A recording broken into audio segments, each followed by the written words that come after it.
अस्सलाम वालेकुम dear students, welcome to my academy YouTube channel. उम्मीद है आप सब खैर ऑफियत से होंगे। एक टेस्ट सीरीज़, एक एमसीक्यू सीरीज़ हमने स्टार्ट की है। प्रीवियस लेक्चर में हमने इस टेस्टेड एटम बैंक बुक के हमने जो है ना फर्स्ट मॉडल पेपर के फर्स्ट 25 एमसीक्यूज़ पे डिस्कशन की थी। आज की इस वीडियो में हम 26 to 50 एमसीक्यूज़ को सॉल्व करेंगे और उन पर डीपली डिस्कशन करेंगे। तो नेक्स्ट स्टार्ट करते हैं क्वेश्चन नंबर 26 से। स्टार्ट करने से पहले एक रिक्वेस्ट है, अगर आप इस चैनल पे न्यू हैं तो काइंडली सब्सक्राइब कर दें और बेल आइकन लाजमी में प्रेस करें। तो क्वेश्चन नंबर 6 है 26, which of the following provides the best definition of authentic assessment. Authentic assessment ask the students to, ये पता होना चाहिए कि अथेंटिक असेसमेंट क्या होती है। तो जो रियल लाइफ सिचुएशन में जितने भी नॉलेज और स्किल्स को असेस किया जाता है वो अथेंटिक असेसमेंट में आता है। तो इसमें स्टूडेंट्स को कहा जाता है कि वो डिमॉन्स्ट्रेट करें, मीन्स प्रैक्टिकल परफॉर्म करें अपने नॉलेज को, अपने स्किल्स को एक रियल लाइफ सिचुएशन में। तो इसके अकॉर्डिंग जो ऑप्शन डी है कि demonstrate the knowledge and skills with in the real life situation, ये करेक्ट ऑप्शन है। इसकी एग्जांपल ये होगी कि हम बच्चे से कहें कि रिसर्च करें।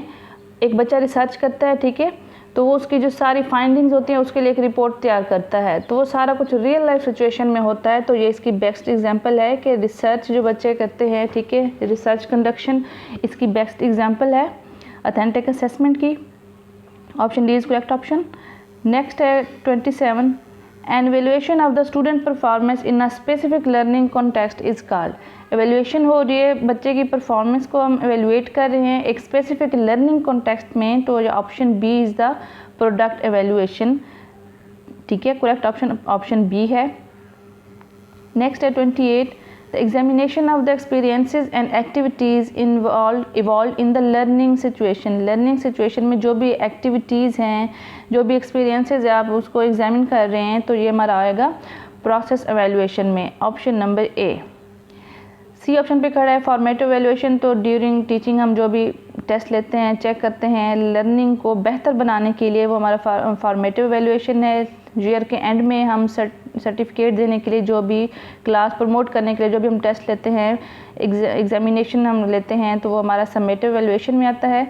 यहाँ पे है examination of experiences and activities, ठीक है, लर्निंग सिचुएशन में, तो वो हमारा आएगा प्रोसेस एवेल्यूएशन, ऑप्शन नंबर ए।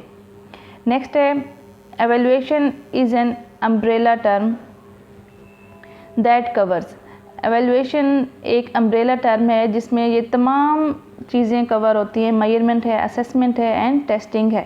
ये सारी चीज़ें जब हम टेस्ट लेते हैं उसकी फिर मेजरमेंट करते हैं, क्वांटिफाइंग करते हैं, न्यूमेरिकल वैल्यू देते हैं, कितने मार्क्स हैं स्टूडेंट्स के ये देखते हैं, असेसमेंट करते हैं, ठीक है, ये सारी चीज़ें एवेल्यूएशन में कवर हो जाती हैं। Evaluation is the last at the last, ठीक है। समटाइम्स ये भी पूछा जाता है, इनके सीक्वेंस पूछा जाता है। इनका सीक्वेंस है सबसे पहले टेस्टिंग, नेक्स्ट है मेजरमेंट, थर्ड नंबर पे assessment and the last is evaluation. और समटाइम्स ये भी पूछा जाता है कि लीस्ट इन स्कोप, ठीक है, वो क्या है, सबसे ज़्यादा लीस्ट जो स्कोप में है वो टेस्टिंग है और हाईएस्ट लेवल पे हमारी एवेल्यूएशन होती है, ये भी समटाइम्स पूछा जाता है। नेक्स्ट है number 30, learning style of the students is determined bye.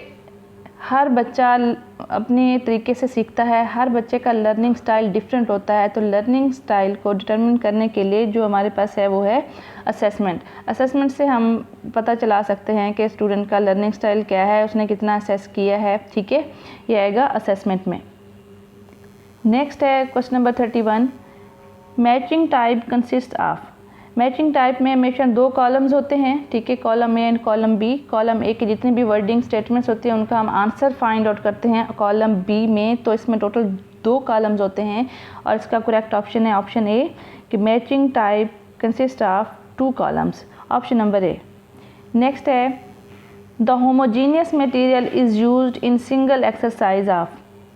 Homogeneous material means कि उनमें जो क्वालिटीज़ हैं, कैरेक्टरिस्टिक्स हैं, वो सेम होंगी, ठीक है।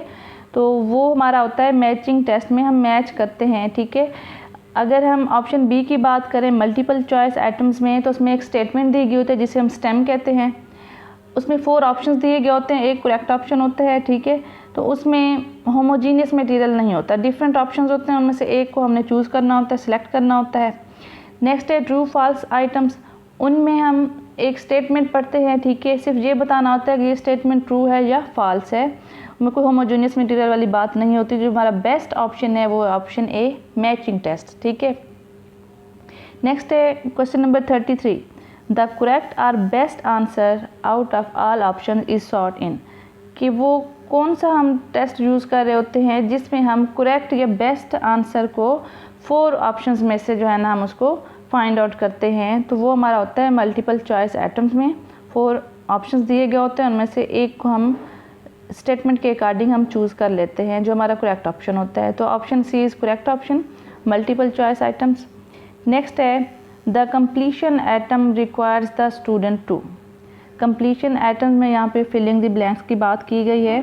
ठीक है, उसमें क्या होता है, बच्चे करेक्ट वर्ड यूज़ करते हैं, कोई फ्रेज यूज़ करते हैं।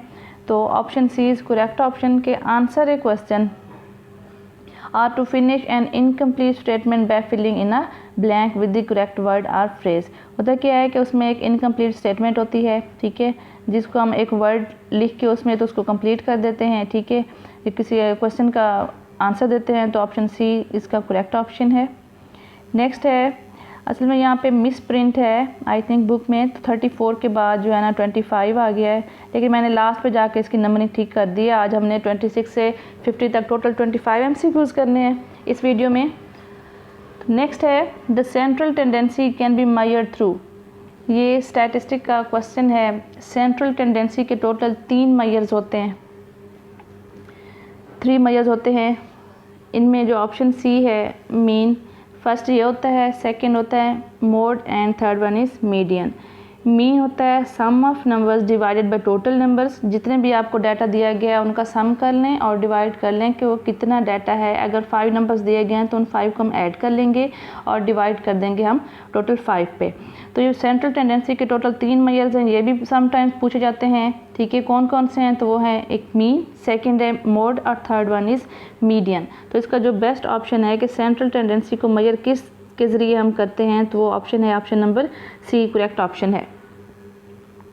नेक्स्ट है 26, short answer items can measure efficiently the students ability.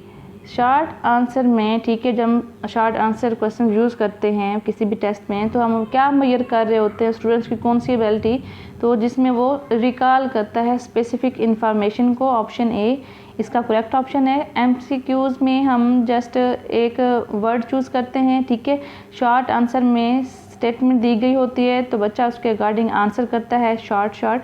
तो उसमें स्पेसिफिक इन्फॉर्मेशन हम पूछते हैं बच्चे से, कोई डेफिनेशन है, किसी चीज़ की एग्जांपल है, कोई प्रिंसिपल है, कोई रूल है, कोई फार्मूला है। अगर मैथ की बात करें तो शॉर्ट आंसर आइटम्स में जो है ना स्टूडेंट्स की एबिलिटी चेक की जाती है कि वो स्पेसिफिक इन्फॉर्मेशन को रिकॉल करता है। Option A is best option. Next है 27, the group of inferential statistical is, different measures दिए गए हैं।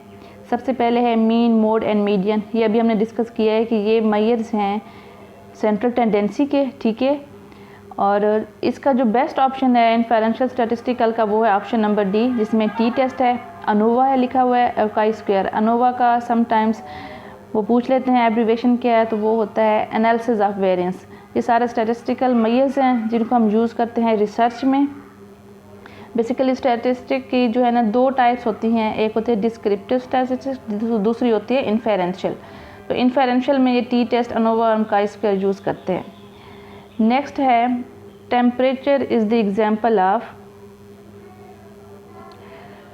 Temperature is the example of, 4 option दिए गए हैं। नॉमिनल मेजरमेंट, सेकंड है ऑर्डिनल मेजरमेंट, थर्ड है interval and the last is ratio measurement.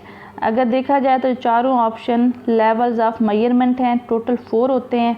सबसे पहले नंबर पे होता है नॉमिनल मेजरमेंट, सेकंड पे होता है ऑर्डिनल मेजरमेंट, थर्ड होता है interval and the last one is ratio measurement level.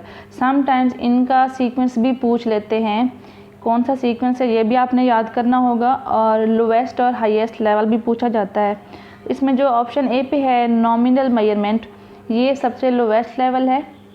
और यहाँ पे ये बताते चलूँ, क्लियर करते चलूँ कि ये जो फर्स्ट 2 इसके लेवल्स हैं नॉमिनल एंड ऑर्डिनल, ये क्वालिटेटिव में होते हैं, ठीक है, हम क्वालिटी की बात करते हैं। अगर मैं इसकी एग्जांपल देना चाहूँ नॉमिनल मेजरमेंट की, तो ये होगी कि जब हम जेंडर की बात करते हैं तो कोई ना कोई क्वालिटीज़ होती हैं जिसकी बेस पे हम कहते हैं कि जेंडर मेल है कि या फीमेल है, तो ये हमारा आता है नॉमिनल मेजरमेंट में, ठीक है। ऑर्डिनल में हम रैंक देखते हैं, इंटरवल में हम मैग्नीट्यूड ऑफ रैंक देखते हैं, और रेशियो मेजरमेंट इसका हाईएस्ट लेवल है। नॉमिनल इसका लीस्ट है, सबसे लोवेस्ट लेवल है, और रेशियो मेजरमेंट इसका हाईएस्ट है। और यहाँ पे बात की गई है टेम्परेचर की, temperature is the example of, तो वो हमारा जो ऑप्शन है वो है option number C, interval measurement के हम इसमें कोई नंबर्स यूज़ करते हैं। अभी मैंने कहा है कि जो इंटरवल और रेशियो मेजरमेंट लेवल्स हैं ये क्वांटिटेटिव में होते हैं, हम कोई ना कोई नंबर्स लाजमी यूज़ करते हैं। अब यहाँ पे टेम्परेचर की बात की गई है तो वो एग्जांपल है इंटरवल मेजरमेंट की। टेम्परेचर हमेशा नंबर्स में होता है, ठीक है। यहाँ पे बेस्ट ऑप्शन जो है वो है इंटरवल मेजरमेंट, ठीक है। Option number C is correct option. Next है 29, synthesis is related to what domain. Total 3 domains हैं, कॉग्निटिव डोमेन, सेकंड पे है affective, and third one is psychomotor domain. तो कॉग्निटिव डोमेन की मज़ीद सब टाइप्स हैं जिनमें एक सिंथेसिस भी है, एनालिसिस के बाद आती है, तो इसका पूछा जा रहा है कि किस डोमेन से रिलेट करती है। तो ये हमारे पास जो बेस्ट ऑप्शन है वो है option number B, cognitive domain. Next है theory of self actualization and the sense of identity was presented by. ये थ्योरी दी थी मैस्लो ने, ऑप्शन नंबर सी। अगर हम बाकी एमसीक्यूज़ को देखें तो ऑप्शन नंबर ए पे है कार्ल रॉजर, इन्होंने क्लाइंट सेंटर्ड थेरेपी दी थी, ठीक है। और नंबर बी पे है गार्डनर, तो इन्होंने 9 वेज दिए थे करिकुलम मॉडिफिकेशन के, जिसमें टाइम था, साइज़, ठीक है, इनपुट आउटपुट, वो डिफरेंट है उसके 9 वेज थे कि आप किस तरीके से चेंजिंग ला सकते हैं अकॉर्डिंग टू चाइल्ड नीड्स, ठीक है। इसमें सेल्फ एक्चुअलाइजेशन और सेंस ऑफ आइडेंटिटी का पूछा गया है, तो ये प्रेजेंट किए थे मैस्लो ने, ऑप्शन नंबर सी। नेक्स्ट है who presented the multiple intelligence theory. ये आपने नेम याद रखने होते हैं, ठीक है। इसका करेक्ट ऑप्शन है option number B, Howard Gardner, ये इन्होंने मल्टीपल इंटेलिजेंस थ्योरी दी थी। अगर ऑप्शन सी की बात करें तो जे.बी. वाटसन लिखा हुआ है, इनके ये बिहेवियरिज्म के लिहाज से बहुत फेमस थे, ठीक है। और ऑप्शन डी है प्लाटो, इन्होंने फ़िलासफ़ी दी थी आइडियलिज़म की, ठीक है। और विलियम जेम्स भी इसी तरह से आते हैं कि ये पेरेनियलिज़म तो नहीं, सॉरी, विलियम जेम्स का आता है कि प्रोग्रेसिविज़म में, ठीक है, जिसमें बच्चे एक्टिवली इन्वॉल्व होते हैं। तो डिफरेंट ऑप्शंस को हम अगर उसी टाइम रिकॉल करते जाएँ तो अच्छी प्रिपरेशन होती है। तो नेक्स्ट है question number 32, short term memory STM last between. Basically memory की 3 टाइप्स होती हैं, sensory memory, short term memory and long term memory. जो हमारी सेंसरी मेमोरी होती है वो 1 to 7 सेकंड्स कहीं पे लिखा हुआ है, कहीं पे इससे भी कम सेकंड्स का लिखा हुआ है कि इतने टाइम के लिए रहती है। जो हमारी सेकंड है शॉर्ट टर्म मेमोरी, इसका जो ड्यूरेशन वो है 15 seconds to 30 second. Option A जो है वो हमारा करेक्ट ऑप्शन है, 15 सेकंड्स टू 30 सेकंड्स। इसकी जो थर्ड टाइप है वो है लॉन्ग टर्म मेमोरी, वो फॉर आवर, 1 घंटे के लिए भी हो सकती है, कुछ डेज़ के लिए भी हो सकती है, ठीक है। वो हमें चीज़ें याद रह जाती हैं, थ्रू आउट लाइफ भी हमें याद रहती हैं। तो बेसिकली 3 टाइप्स हैं मेमोरी की, तो वो भी आप याद रखेंगे। नेक्स्ट है to teach Urdu language and literature is an example of. Urdu language और लिटरेचर को जब आप पढ़ाते हैं तो किस चीज़ की एग्जाम्पल होगी, तो इसका ऑप्शन है option number B, core curriculum. Next है 34, लर्निंग मीन्स।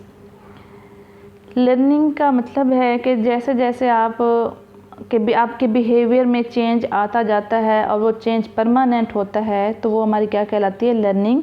तो इसका जो ऑप्शन सी है वो करेक्ट ऑप्शन है कि permanent change in behaviour is called learning. Next है another name of working memory. ये प्रीवियस MCQs में मैंने बताया है कि मेमोरी की 3 टाइप्स होती हैं, सेंसरी, शॉर्ट एंड लॉन्ग। अब जो शॉर्ट टर्म मेमोरी है उसका सेकंड नेम भी है जिसे हम वर्किंग मेमोरी कहते हैं, ठीक है। इसका बेस्ट ऑप्शन, करेक्ट ऑप्शन जो है हमारा ऑप्शन बी है कि शॉर्ट टर्म मेमोरी। नेक्स्ट है the best method for the teaching of science is. Science को टीच करने के लिए, पढ़ाने के लिए बेस्ट टीचिंग मेथड कौन सा है। डिफरेंट मेथड्स जहाँ पे दिए गए हैं। फर्स्ट नंबर पे है लेक्चर मेथड, जिसमें टीचर पढ़ाता है, स्टूडेंट पैसिव होते हैं, एक्टिव इन्वॉल्व नहीं होते, जस्ट उन्हें सुनना होता है, तो ये लेक्चर मेथड होता है। सेकंड पे है डिमॉन्स्ट्रेशन मेथड, जिसमें शो करके, परफॉर्म करके, एक्ट करके दिखाना होता है। नंबर सी पे है क्वेश्चनिंग मेथड, टीचर क्वेश्चंस करता है, स्टूडेंट्स आंसर करते हैं, ये क्वेश्चनिंग मेथड है। और फोर्थ पे है रोल प्ले, जिस यहाँ पे भी प्ले करना होता है, कोई ना कोई रोल अदा करना होता है, ठीक है। अब इसका जो बेस्ट ऑप्शन है कि साइंस को टीच करने के लिए बेस्ट मेथड कौन सा है, तो वो हमारा आएगा डिमॉन्स्ट्रेशन मेथड।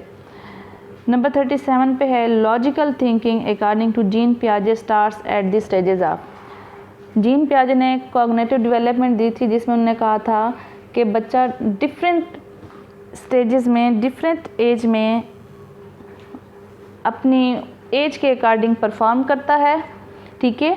तो उनने 4 स्टेजेस दी थी, जिसमें फर्स्ट नंबर पे थी सेंसरी मोटर स्टेज, सेकंड थी प्री ऑपरेशनल स्टेज, थर्ड थी concrete and the last one is formal operation stage. और उन्हें डिफरेंट एज के ड्यूरेशन भी बताए थे। समटाइम्स वो भी पूछ लेते हैं कि जो जीन पियाजे की सेंसरी मोटर स्टेज है उसका एज ड्यूरेशन क्या है, तो वो आता है 0 to 2 ईयर्स या फिर बर्थ से 2 साल। सेकंड है प्री ऑपरेशनल स्टेज, इसका जो ड्यूरेशन है वो है 2 to 7 ईयर, और इसी स्टेज में ही बच्चे की लैंग्वेज डेवलपमेंट होती है।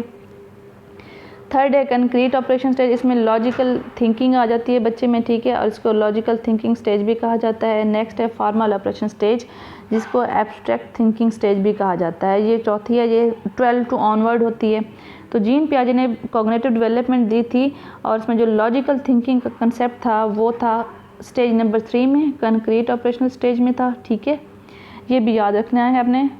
और नेक्स्ट है question number 38, experiments on learning by insight were presented by, कि लर्निंग बाय इनसाइट के जो एक्सपेरिमेंट्स इन पे किए गए थे वो किसने प्रेजेंट किए थे।